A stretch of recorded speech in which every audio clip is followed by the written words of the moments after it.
Good evening. I'm Juliette Goodrich. Protesters across the Bay Area hit the streets this President's Day to denounce President Trump and his policies. We have to organize and show up because what they're doing is really attacking our Constitution. And it's not just President Trump they're after.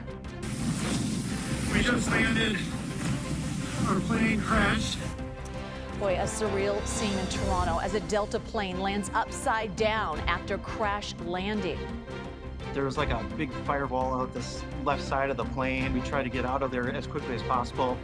Tonight, we're hearing from a passenger about the frantic moments that followed and from our panel of experts about just how safe our skies are. And we'll hear from the Bay Area college student who became an overnight sensation and $100,000 richer with one very good shot.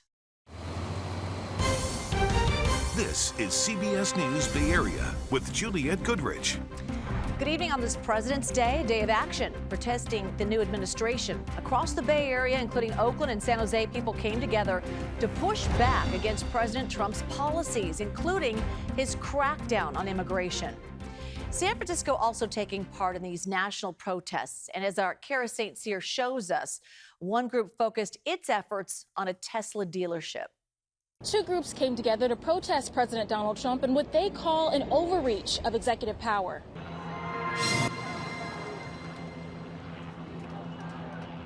Are under attack. What do we do? Stand up like that. The message is loud and clear. What do we do? Stand up like that. Protesters intend to push back against President Donald Trump and Elon Musk's attempt to shrink government powers. This demonstration is one in a series erupting all over the Bay Area.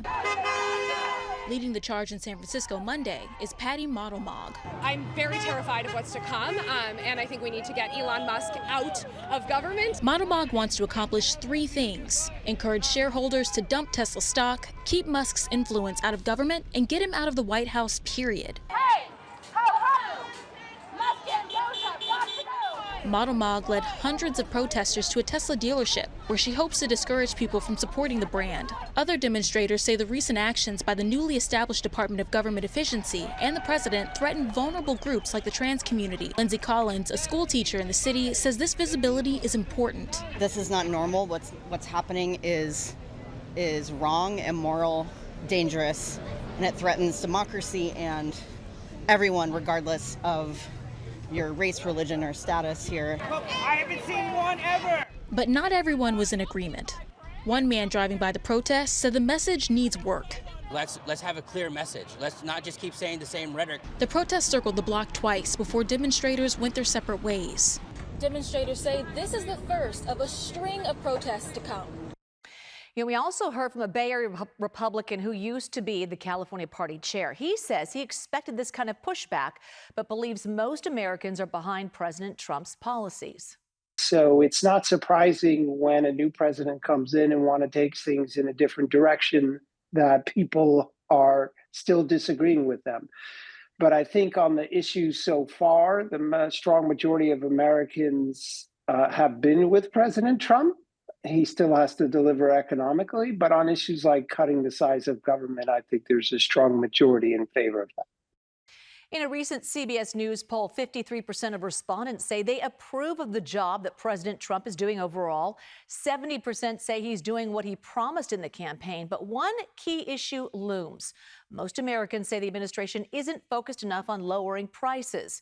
Inflation was a key reason Mr. Trump won the election. All right, on to some terrifying stories from survivors. They're emerging right now after a Delta Airlines plane flipped over and landed on the roof at the Toronto airport. Look at that. It just flipped. In the past hour, fire crews have confirmed 18 passengers were hurt, including a child. There were 80 people on board. All of them survived. We just landed. Our plane crashed. It's upside down. Obviously, incoming calls there. This cell phone video showing passengers evacuating the plane crash. You can see one by one, they exited the overturned plane onto the snowy tarmac. The Delta flight was operated by Endeavor Air, a regional carrier. It was coming from Minneapolis. 76 passengers and 4 crew were on board. So let's show you another cell phone video. It's showing just how chaotic it was inside the plane. Flight attendants helping passengers get out.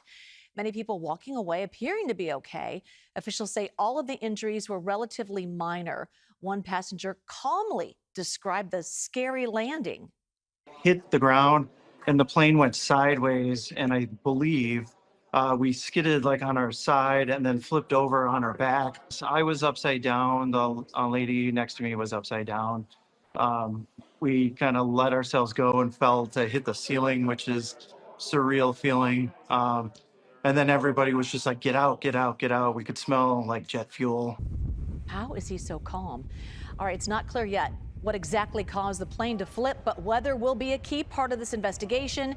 The Transportation Safety Board of Canada will take charge, and then the NTSB and FAA will send U.S. investigators as well.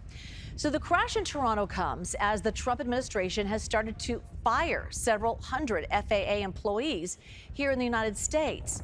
The union representing the workers says that includes probationary employees who handle radar, landing, and navigational aid maintenance.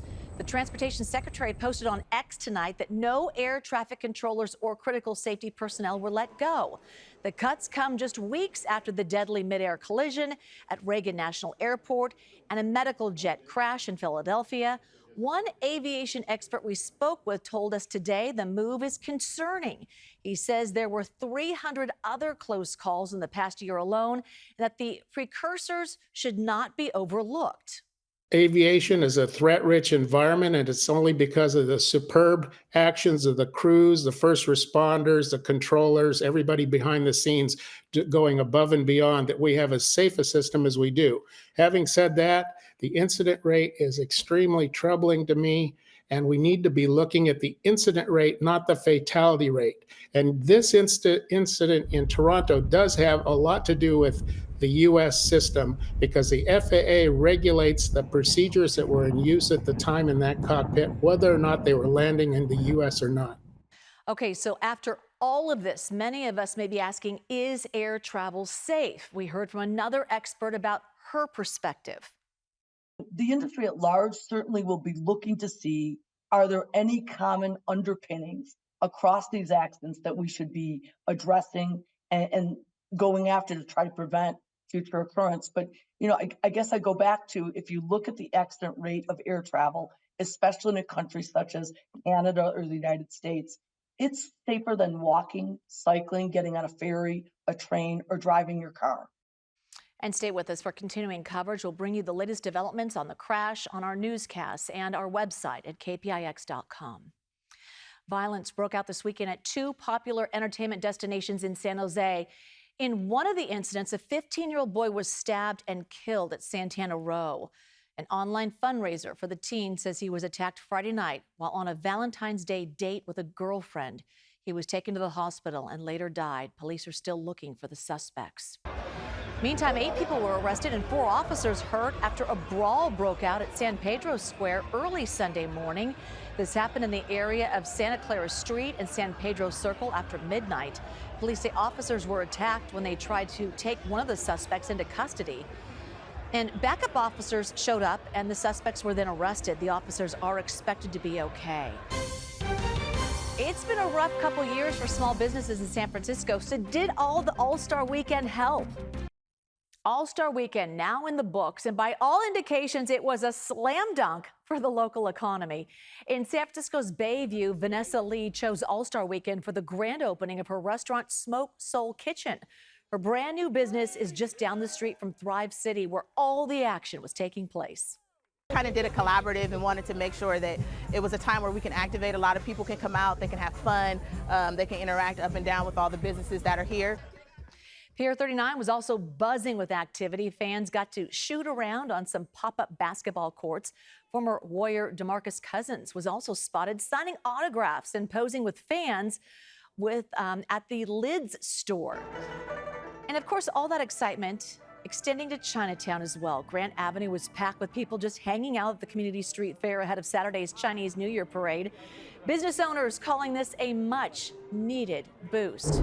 All right, Sierra Ski Resorts. Let's talk about snow. It was packed for President's Day holiday weekend. People looking to take advantage of these prime conditions. So this is a look at Sierra at Tahoe Resort, which got a couple more inches of fresh snow yesterday morning. So Paul Hagen standing by. Okay, are you a snowboarder or are you a traditional skier? More of a traditional skier. Yes. I haven't done that in years. I grew up cross-country skiing in Minnesota, that's which is the cardio work. Yeah, it's a lot of work. Okay. It's a lot easier to let gravity take over and just kind of glide down the hill a little bit. But what a week, fresh snow, yeah, good fresh weather. snow, calm weather, good road conditions, people to get up there, and they're going to get a little bit more snow when we get a little bit more rain this week, but it's not going to amount to a whole lot. We're kind of settling into a pretty calm pattern as we head into the back half of February. Here's a look at the big picture perspective, the really big picture perspective. Let me turn on the clouds on the globe here, and there is another storm system out over the Pacific, but the storm track is being pushed farther and farther to the north, so that major storm that's moving in is going to miss us. We're going to be on the very southern fringe of that storm system,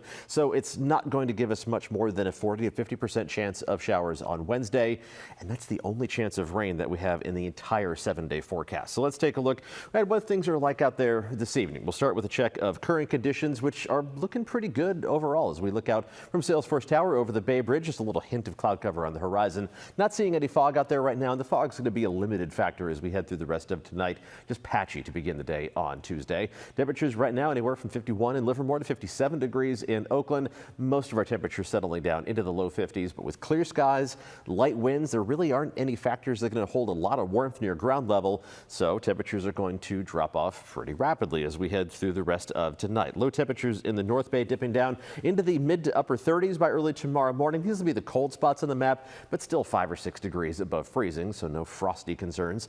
Temperatures elsewhere, mostly in the low 40s. Just a couple of outliers in the upper 30s, like Livermore at 39 degrees, but mostly between 40 and 44 for wake-up temperatures on Tuesday, and we are going to warm up to a greater extent than we did today. Temperatures inland are mostly going to top out in the mid-60s. A lot of 65s on the map for tomorrow afternoon. 66 degrees, the warm spot in San Jose. A mix of low to mid-60s around the Bay, only upper 50s along the coast, but that's also close to normal for this time of year.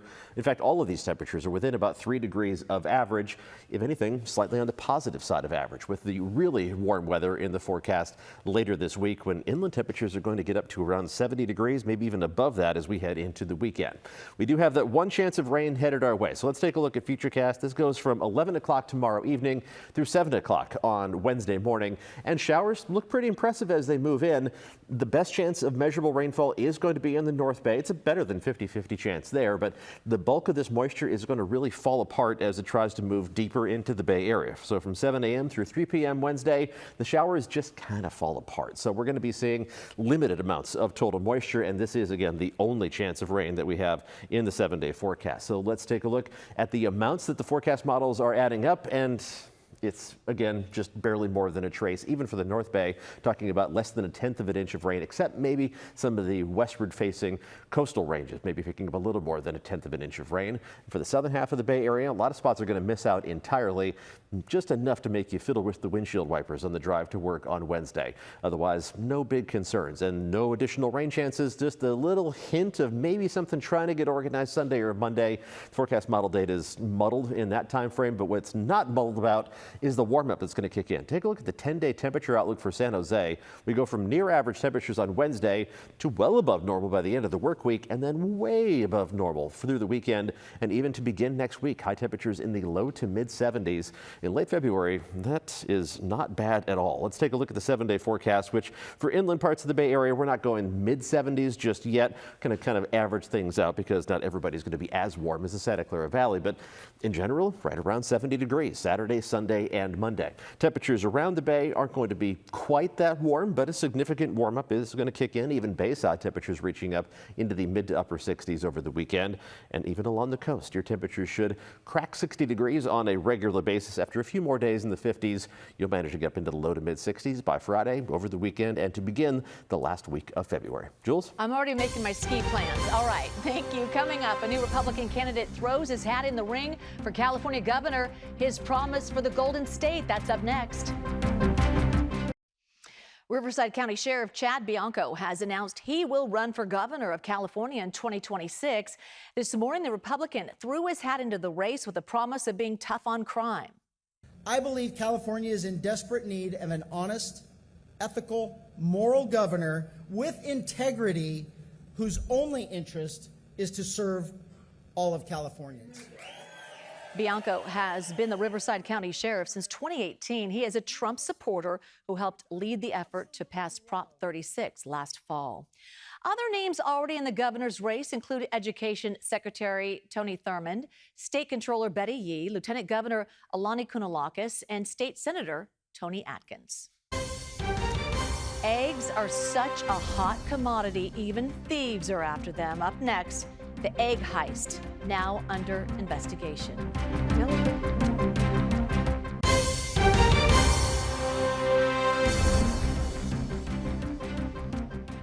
We've seen the empty store shelves, and now apparently the egg shortage has gotten so bad, thieves are breaking into stores and they're stealing crates of eggs, I guess even in the snow. So we're getting security footage of an egg heist earlier this month. These thieves, they raided a Seattle that is cafe, loaded hundreds of eggs into a white parked van, then scrambled. Seattle police say the men stole about 540 eggs worth $387. They also stole bacon, ground beef, and other food items totaling almost $800. Maybe we can see who they are. Thanks for watching. News continues at 8 on PIX Plus, 44 Cable 12. We'll see you back here at 11 o'clock. They are bad eggs.